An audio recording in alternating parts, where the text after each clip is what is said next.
Daymond John is the founder of FUBU and is best known as an investor on the ABC TV series Shark Tank. He went from starting to work after his parents divorced when he was only 10 to launching his own clothing company from his mother's house in Queens and becoming a multi-millionaire with a net worth of $300 million. Need motivation? Watch a top 10 with Believe Nation. Top 10, I got a top 10. Got my motivation high for my top 10. Gotta learn from the wise women and men. All my life, like 9 for my top 10, top 10, top 10, 9. This one's for my top 10. Hey, it's Carmichael, and I make these videos because you are probably the most ambitious person in your circle, but you know you're capable of more. And you get that push by surrounding yourself with the best. So today, let's learn from one of the best, Daymond John, and my take on his top 10 rules to success. Enjoy. Okay, let's kick it off with rule number 1, hustle. I met this one kid. He had 100,000 people that follow him on Instagram, and every Monday morning, and Sway knows the story, every Monday morning he would time-lapse him painting a white shirt and create a nice, beautiful piece of art. Then he would tell everybody on there, you can get this shirt for the next 24 hours. It's $50. And if you buy one or buy 100, it's up to you. You'll never see the shirt again. On Tuesday, everybody prepays for the shirt they want. He takes their money over to the screen printer, copies all the screens, and mails them out Wednesday, Thursday, Friday. He did $1.2 million this year. That's not having any money. It's building a community. Yeah. It's the hustle. You know, so people, entrepreneurs, African American, we've been an entrepreneur from the day one. It's just called hustling. You know what I mean? We're just not following. We may not have been following the right taxes on that, but we've been doing it already. You know what I'm saying? You know, I like how he said may not. He don't want to snitch on nobody. I get that. May not following the but I'm not talking about illegal. I'm talking about, you know, listen, even regular. A lot of time, and you know, I think that hits a quick point. A lot of times, I can't invest in people because they're not set up for me to invest in them. They've been doing business 5 years, but all their receipts is in shoe boxes and all kind of stuff. So they're just not set up to take money in. You all right? So I'm not even talking about illegal investment. I'm talking about real money, real people. Rule number 2, listen to your customers. You have to always listen to your customers. You know, one of the stats that MIT put out is that 90% of the most profitable products in corporations are created due to customer complaints. By listening to the people that are supporting you.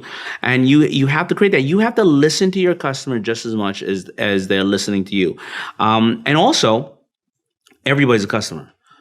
You know, if you're the person that thinks a window shopper is not a customer, no, the window shopper may be that person that may be aspiring for your brand. They can't afford it now, but they keep going out going, when I get some money, I'm getting that Hervé Leger dress. When I get some money, I'm getting that Hervé Leger. And they're talking about it well. When you push those people away, oh, you don't have any money, get out of here. You know what they say? That dress is shit. Don't ever buy those dresses. They're shit. Yeah. They are some of the, you know what they're called? They're called critics. Yeah. Right? None of these movie critics we ever see has ever shot a movie in their life. It drives me nuts. But they're critics, right? And they're valued. Rule number 3, activate the power of broke. What would you say was the biggest challenge once you started to really take off and grow? Yeah. Obviously, as a small business owner, when a trend hits and everyone wants your product, how did you handle that, and what was the biggest challenge? Scalability was very hard because it was, how do I go and finance and underwrite, you know, these things? You know, where will I get the capital? What's the turnaround time? And I didn't have any financial intelligence at the time. Right. So, you know, my journey. You could sell and you could hustle and I could sell, I could hustle, but, you know, my journey, I almost failed and lost everything several times throughout that journey because I just didn't know how to use the tool of money. Yeah. And it's so hard to try to acquire all that knowledge within the same time. How do I acquire the knowledge of branding, marketing, distribution, manufacturing, warehousing, shipping, financial intelligence, customer support, you know, return on goods, you know, consumption, you know what I mean? It's so hard. So, of course, I had to start leveraging as well and creating a bunch of strategic relationships because I knew I needed that. I knew I needed that because, you know, listen, you know, when you tell somebody to stop smoking, you know, a couple of times and after the 10th time, they know they already have a problem with smoking. They don't want to listen to you. Listen, forget it. I'm not even going to address it. I'm going to start smoking. When you have a business, you have to answer the call or you're closed. Right. right? So you have to plug the dam. And I knew I had to plug the dam.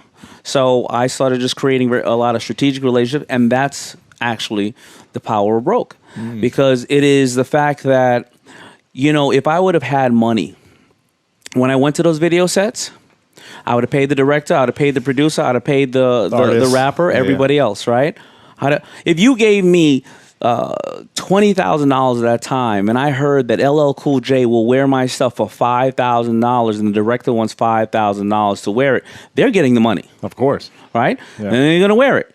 But I got into 30, 40 videos with $0, right? Because I had no way to do it. I had nothing to lose. You couldn't take anything from me. I didn't have anything. Yeah. Right? Exactly. So you couldn't even give me your shirt. Right. You took it back. I took it back, right? And I said, I got you later. Yeah, right? Right. Old Dirty Bastard said, you got me now. But you know, when you're working with the power of broke, it does a couple of things. Number one, it makes sure that you learn the process yourself. You can't afford to hire anybody else. So all those people out there who pay $40,000 for a website when it really costs $5,000, right? Or you can leverage it by bartering or something. Whatever the case is, right? So you have to learn the process. And what happens during that period of time of learning the process is that when and if and hopefully you get to the point that you are successful, nobody can tell you lies. You can't have somebody say, well, I'm not going to tell you about shipping because, you know, you're firing me and I got to go work it out yourself. I said, get the hell out of the way. I've been doing this for 8 years myself, right? You know, you get and you learn the process, number one. Number two is because you don't have a lot of capital, you focus on the only thing that you can do. You don't drown in opportunity. You don't take a bunch of money and go, we should try a bunch of stuff. Here you go. Here's 10,000 here, 10,000 here, 10,000 here, 10,000 here. Go. Yeah, you go. All right, what are we going to do with this hat right now? You know, so that's the process. And that process is very, very important. Also, you learn and it brings out the character of who you have around you when you operate the power of broke. What do you mean by that? Well, if you're busy, let's open a business today. Let's go take a $100,000 loan. Well, what happens when the money goes away? Because when I didn't have anything, people worked with me for free, and I saw who rose to the challenge. I saw who jumped ship. Right? I saw who was problem solvers and problem creators. And that's the process of activating the power of broke. Because to tell you the truth, the people who activate the power broke more than anybody else are the people who are successful, because that's how they stay successful. Rule number 4, love what you do. The Red Lobster bit, humility, like willing to do anything to get a paycheck. Tell me about that part of your life for a second. Yeah, you know, the Red Lobster bit came around at a very tough time. I had already, I can't say failed, because I learned a long lesson, a good lesson too. It took a long time. It was 5 years that I was operating my van company in Queens, in the boroughs. We'll pick up people for $1 on the bus stop, on the bus route. So we'd make $300 a day. But if you look at maintenance gas and you look at sometimes the Department of Transportation gives you a ticket, when you look at over the year, I basically made, after all that, $20,000. Right? I cleared $20,000. But after 5 years of doing that, I realized that if I went back to Red Lobster, because I started there as a waiter or something, I would make more money and I would not take my job home with me. And I decided to do that at another time when my friends who I grew up with, they decided they turned to the wrong sides of the street. They were selling drugs. And I didn't want to be associated with it. If you ever look at the Hype William movie, Belly, that was about all my friends. And I decided to go to Red Lobster and work. They would laugh at me because they were offering me jobs. And then on top of that, and a lot of people want to quit their day job because they have this dream or this concept. On top of that, I started making hats at night. I would get up in the morning at 10 o'clock and go to work at Red Lobster at 12. I'd finish at 10. I'd sew hats till 1. I'd package them till 3. And then in the morning, I'd wake up from 8 and deliver them up until 10. And I did that for 2-3 years, but I knew I had to keep the lights on, right? Wow. And on top of working there, my friends, who were the tough guys, at that time, the perception of people who were in fashion were only gay guys. I have no issue with that. I mean, that's fine, but I wasn't gay. So I was actually treated like, Daymond, what's wrong with you? You're working at Red Lobster, you're gay, you're this, you're that. But that passion and that love for what I was doing, like, I got a high to see somebody wear a product of mine and come back the next day and say, everybody loves it, can I buy another one? It was just something that was so special about it, and I just absolutely fell in love with what I was doing. Also, if you want to learn from other leaders in the Black community, check out my 254 Black Excellence series. It's free. The link to join is in the description below. Why are you doing things? You have to ask yourself, right? And that is your discipline, right? Rule number 5, make sacrifices. What do you say to an individual, though, who has an interest in entrepreneurship, but has that responsibility to be the caretaker of their family, but still wants to go and make that jump into entrepreneurship? Well, the best part about being an entrepreneur, as I said in The Power of Broke, is you need to start off with zero. You know, start off with zero to little to nothing, because it forces you to figure it out. It forces you to find your community. If your theory of I need money to make money, what happens is you end up spending money on a bunch of people who end up, their job is to sell you, that they can build your website, to sell you, and then you never are really in charge. You've given somebody else the keys to the car, right? So yes, it's a sacrifice. I wish I could say it's really easy. It's not, because you know what? I started in 89. I closed the business 3 times from 89 to 92 because I kept running out of money, but I ran out of $500. I ran out of $1,000. And what did I do? I stopped going to dinner a bunch of times. I sold a couple of my pieces of furniture, my television, and I moved a bunch of friends into my house and charged them like Airbnb, you know, so they can help me pay the mortgage. So I was charging my friends $50 a room. For a week, per room, right? But I had to make sacrifices. And I understand if you're a caretaker for your family, or listen, you're just trying to keep your kids out of trouble. But you got to find the way to get a couple of dollars here and there to start these businesses, and then try to go out and build this community. Rule number 6, use the power of networking. Let's say you're just starting out and maybe you don't even know what your business is yet, so you don't have customers. Sure. Where can people go to start to find other people like them who would believe in business, or someone would believe in their ideas? Let's say if their spouse or their kids or their other friends are in the corporate world and just don't get it. First of all, I mean, the easiest thing, of course, is going to be on social networks, right? Go and start hashtagging and learning these little groups of people. I always say there's nothing going to be new in this world again. And a social network is only a network that may have been a bar 50 years ago, or a train station 100 years ago, or a gas station 50 years ago, and start finding these social networks. And then when you can, go out and network. Networking is one of the most powerful ways to extend your brand. Because if, I give the example often that if you come to me and ask me about, hey, I need a plumber. Well, my cousin could be a plumber, but he kicked me in my ass, when I was 8 years old. He burned the turkey at the last Thanksgiving. Then I have some emotions about him. I don't know if I want to hook you up with him, because if he screws it up, then you're going to be looking at me. But if I met you at a bar the other night and you happen to have a plumbing business, and I'll go, this girl Marie, she seemed like she had a really good business. I don't know her that well. Maybe you should give her a call. I've already given you the disclaimer. I've given you the advertising, and that's how networking goes. I mean, that's what a social network is for the most part, right? Yeah. So I think that when people are out there and they don't know what they want to do, I think first of all they should go into a field where they would do it for free, right? And they're fascinated and they have a passion about it, and then look for like-minded people around there. Rule number 7, set goals.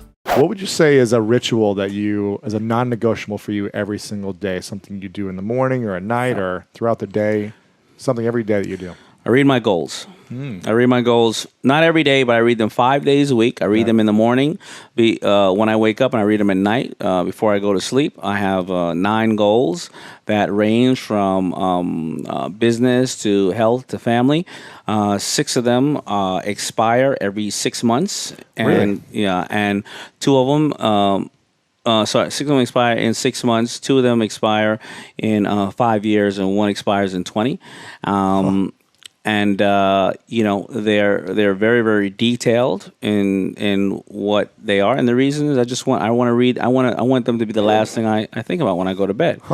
And I reset them every 6 months, but I notice that as the date comes up, I start to have this anxiety. All right, if you haven't achieved it yet. Yeah, if you haven't achieved it, and most of them you're not going to achieve if you really set aggressive ones, but you're going to get there 50, 60, 70%. Right? Yeah. Bang. Then reset it for a longer period of time with a higher goal to reach. Okay. What got you into setting goals, or what's the process for you, and why is this so important? The third time it settled in The third time, I read this book the first time when I was 16. The third time I read the book, I was 19. I read the book every year, Think and Grow Rich. It's a great book. Yeah. They're doing a documentary right now. Did they approach you?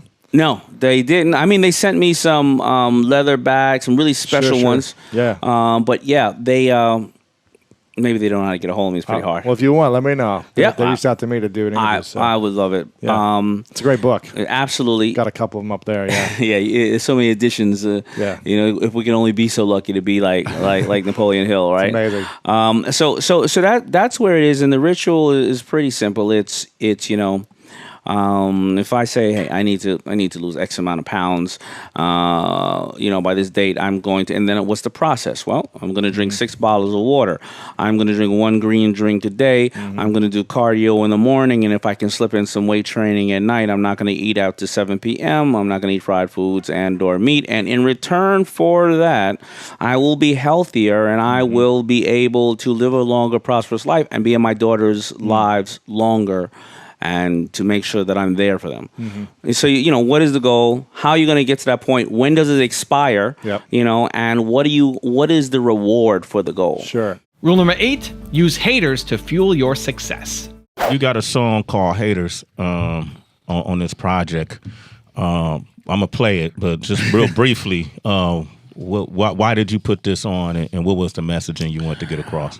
Listen, you know, a lot of people want to be something. They want to be something great to everybody, and you can. And actually, when you have haters in the world, they actually can fuel your success. You know, you're not, all right, we got to deal with one of two things. Either get rid of all of them, and you're not going to do that, or find a way to use them. And when you see somebody who's really hating, like, we all know the person who's hating in the hood, who's always talking about the next hot person, where they keep talking about somebody and be like, yo, I need to call that dude. I know he's making some moves. You know what I'm saying? They're like, they're cheerleaders for you. Yeah. And I just want people, you know, like when I put this thing together, I put it together as a day in your life. You're going to visualize when you dream. You're going to wake up. You're going to try to rise. You're going to have haters. You're going to make mistakes.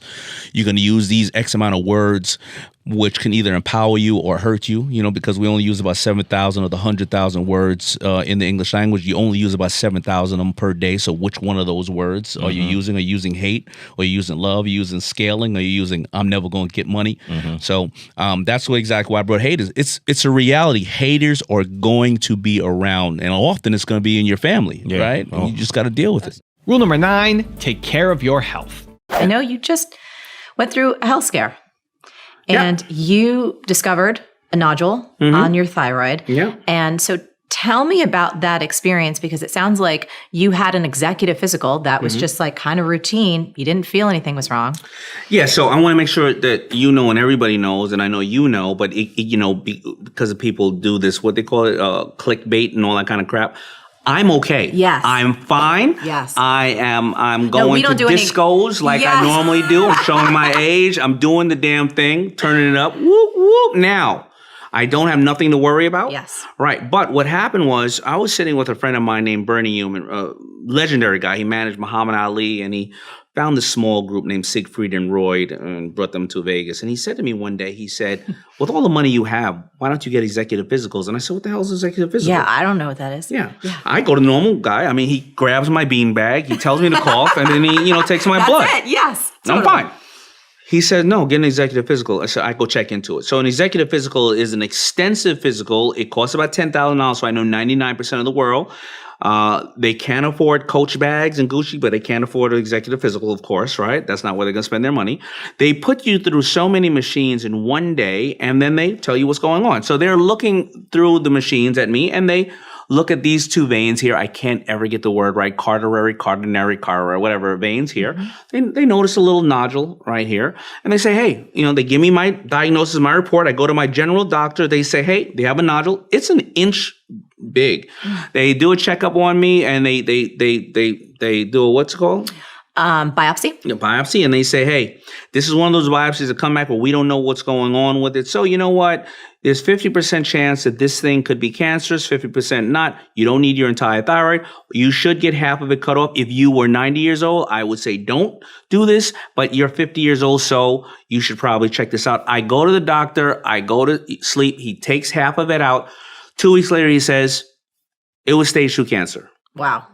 I would have never known about this, but I didn't miss a beat. I'm telling you, I was back doing whatever I do right out of the surgery 2 days later. And the reason why I decided to share this information is not because necessarily everybody can get an executive physical, Yes. but they can get colonoscopies, they can get pap smears, they can get endoscopies, all the things that they need to do every single year. Because if you catch things early, there's a really good chance that you can get rid of it.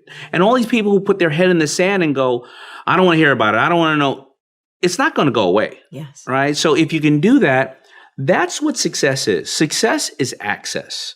Success is access to information on maybe how you can live a better life, how you can spend more time with your family, how you can make more money, how you can go to the island or, every single year, or how you can spend 6 months working and 6 months with your kids. Success is access to information. It's not money. Because I know a lot of and I joke, but I'm serious, I know a lot of filthy rich people that are miserable. And rule number 10, the last one before a very special bonus clip, is have fun. Want to become Santa? $10. Oh, come on. We love you anyway. $10. They're normally 15. Sunstash is here. They're from Shark Tank. I pitched them on Shark Tank. Sunstash is here from Shark Tank. They're from that show Shark Tank. Hi guys. Hey, Santa Claus from Shark Tank. You ever saw Shark Tank? Did you see that on Shark Tank? You ever watch Shark Tank? Come on. What? Shark Tank, it's a show. TV show. What's happening? $10, man. Yo, for 10? Yeah. I'm sorry, no. You ever saw the show Shark Tank? This was on Shark Tank. No way, I'm not buying that. No. Yeah, it was. No. Did you ever see this guy on Shark Tank? Are you kidding me? Oh, then you're a businesswoman. Oh, there you go. How you doing there? You owe me $15 or $10 today. I got 2? Oh, man. There you go. I'll give you 3 for that. Now you did that.2. We want 2. Oh, 1, 2? There you go. There's another one. Can you fix my bell? It got caught in my beard. I need a mother's touch for that. You know how Oprah does it? You got a sun stash, and you got a sun stash. You got a sun stash. Get in the picture, come on. We need some ladies in here. We need some Mrs. Claus. And you got a sun stash. No, Santa, Santa, yay! My voice is gone. Thank God, happy holidays. Hey. Happy holidays.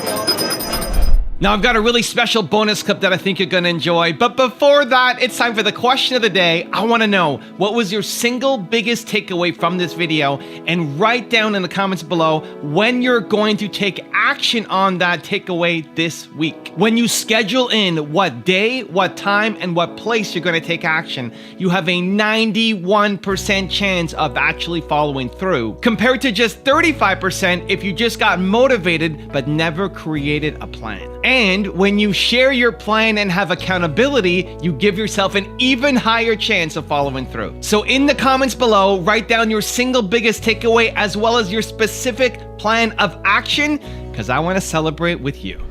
With this day and age of social media and technology, where there is no barrier to entry anymore of meeting and getting out to people, you can have what we call a proof of concept and test your idea. So I go through there step by step on what to do. So now in any business, no matter what, you need to have a proof of concept, meaning, hey, I may think that my cupcakes are tasty, but let me see how many people buy them. Yeah. Now, if you can't even make a cupcake, I'm sure you can film a 30-second video on your phone and tell of you making it or telling people about it. And you can get proof of concept if you have 10,000 people views your video. Right. Whatever, likes, whatever the case is, right? And then you take that and then improve on it and start the process, right? Before, it wasn't that easy necessarily. Right. You know, before when I made a shirt, I had to go and either sell it on the corner, sell it to somebody, and then I had to find the person the next day to sell it to them again. And then, or if I sold it to the store, who would they sell it to? Who walked by and pick it up? Unless I'm going to sit in the store all day. And see. Was it a woman? Was it a man? Was it a kid? Did they buy it for themselves? Was it a gift? Did they buy it to wash their car with? I have no idea. Did they haggle over the price? Now, you know. You're on the computer, you go, boop, oh, somebody bought it. It's an 18-year-old kid, lives in California, loves to skateboard, has a pit bull, and has a bad case of dandruff. Exactly. Right? And so this is where we are today. So you can test your concepts very, very easily, and you can then be more equipped to go out to the world. And you'll find funding. There's so many ways of getting funding now.